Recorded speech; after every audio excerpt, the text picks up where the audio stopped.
Now, Canada's ambassador to the UN, Bob Rae, will join us in a few minutes. We do have the front bench also on tap right now to unpack what you just heard. Karleen Verheyen is the former chief of staff to late Liberal cabinet minister Jim Carr. She's an associate vice president now with Summa Strategies. Jamie Ellerton worked for former Conservative federal immigration minister Jason Kenney and Ontario's former PC opposition leader before founding Kanaptis Strategic Communications and Public Relations.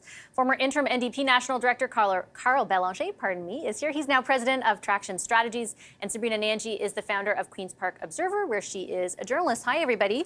Good to see you. A pretty significant day, Karleen, in the evolution, I guess, of Canada's stance on this war, which has well entered its third month now.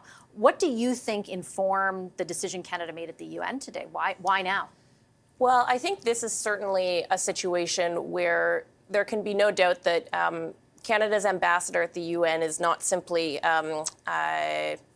a head and a voice delivering a message that was cooked up in the PMO. Somebody like Bob Rae has a long, deep history of involvement in diplomacy, in government, and likely has some very informed kind of views on this as an individual.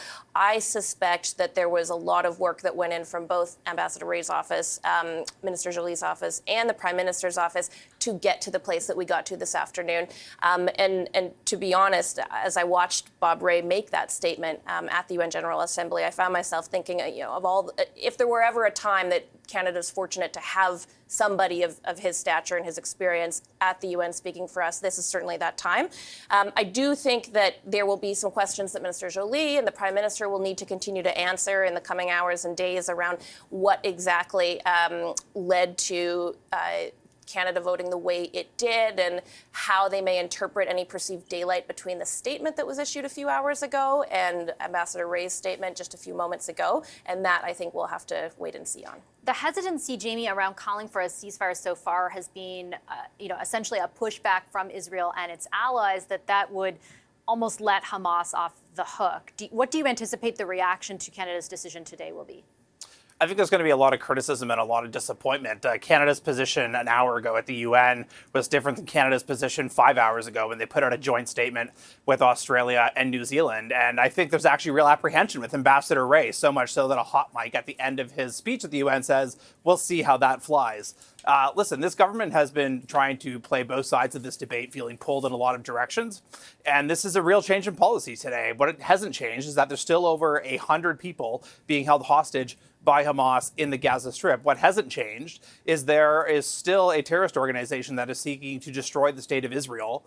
And Israel's doing what it feels it needs to do to defend itself, its people, first and foremost, and to get those hostages back. So there's going to continue to be a lot of, I think, scrutiny as to how the Israeli government and how the Israeli military is engaged in this campaign.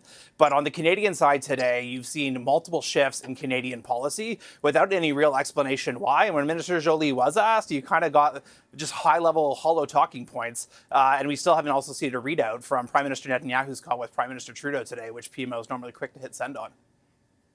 Yeah, the Prime Minister, interestingly, was asked going into question period, Carl, about the statement that we're all referencing, which was this joint statement between the Prime Ministers of Australia, Canada, and New Zealand, which spent the first half basically condemning everything Hamas has done, calling for them to lay down their weapons, and then said that they support urgent international efforts toward a sustainable ceasefire. The Prime Minister in those comments on the way in did not even use the word ceasefire. They were very brief comments, but the minister later, in advance, a few minutes in advance of the UN vote, did. Well, when you haven't used the word since October 7, it's kind of hard to start using it. You're not in the habit of using it. But I guess it's a first. I thought it was interesting that he used the cover of Australia and New Zealand to be with Canada to use that word for the first time. The question remains, though, to what end? The statement says, well, Hamas needs to release all hostages, needs to stop using Palestinian civilians as shields, needs to stop the killing of innocent Israeli civilians, so on and so forth. Will it succeed? I have my doubts. There's probably a chance that it could work, but it's also coming to the realization that what Israel has been doing has also not worked and actually caused a major devastation in the region and sufferings for people that have actually nothing to do with what Hamas did. And so, Sabrina, what do you think this means for the federal government going forward? I think it is important to note this is a distinct moment for them versus the last number of weeks, right? This is the first time that even the foreign minister is employing the word ceasefire. The vote is a significant one at the UN. It says something. Yeah, you're absolutely right, Vassy. I mean, this is completely a turning point. And as my co-panelists have pointed out, the big question is why and what happened now.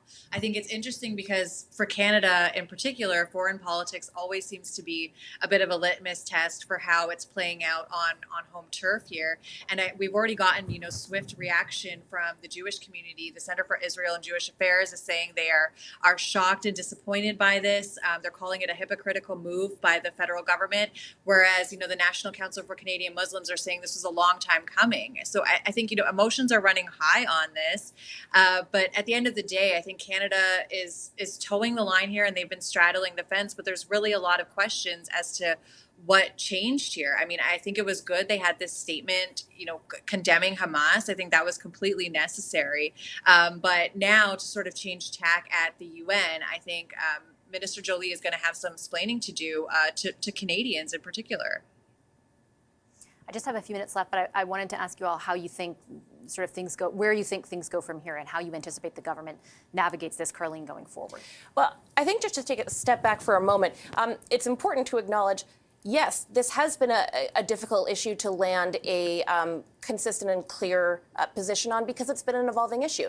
Also, if it were a very simple issue, there would have been a solution to it a long time ago. So I don't necessarily think that it's a fair criticism to say the government has not taken a clear position one way or the other. It's an extremely complicated issue, lives at stake and livelihoods at stake on both sides. I think the government's going to continue to do its best to handle it, but the external events happening on the ground are going to continue to determine how it responds day to day. Jamie, what's your take on that?